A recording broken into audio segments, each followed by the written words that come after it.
The Premier came under fire again in the House today by opposition members. But this time she is fighting back, saying the leaders of the Liberal and NDP are throwing around insults. It comes after several weeks of fiery debate and disparaging remarks inside the House. Here now's Lee Pitts joins us live. Lee, what are the three leaders saying? Debbie, Premier Cathy Dunderdale says she had hoped for better behaviour in the House with three women leading the parties, and says she'll call out Yvonne Jones and Lorraine Michael if she hears insults or disparaging remarks. But the opposition leaders say the Premier can't take the heat.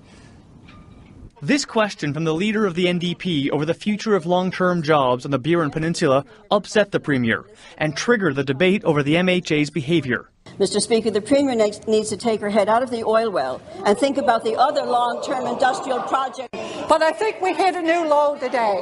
So women or no women, things haven't changed on that side of the aisle. Dunderdale is upset today over Michael's suggestion that she doesn't care about the people on the Burin Peninsula, where she grew up. But the Premier says the insults have been consistent during this sitting of the House. When you have three women who are making history, to engage in that kind of behaviour, for me, it's more sad than anything else.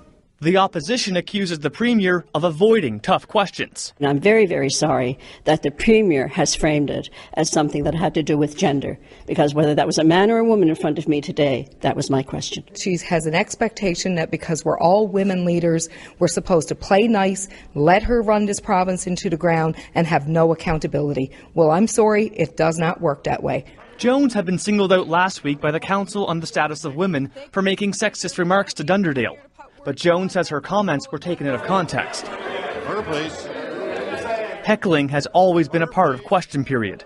But Dunderdale says she hoped for a new way of doing things. The Premier better look at her people if she's talking about rowdiness in the House, because I've never heard the noise like I've heard in that House in the past couple of days. Now, the rowdiness and the noise is coming from both sides of the House. Michael says it's a strategy to avoid answering questions. Today, the time for question period ran out before Michael got her answer. Live in St. John's, I'm Lee Pitts for Here and Now.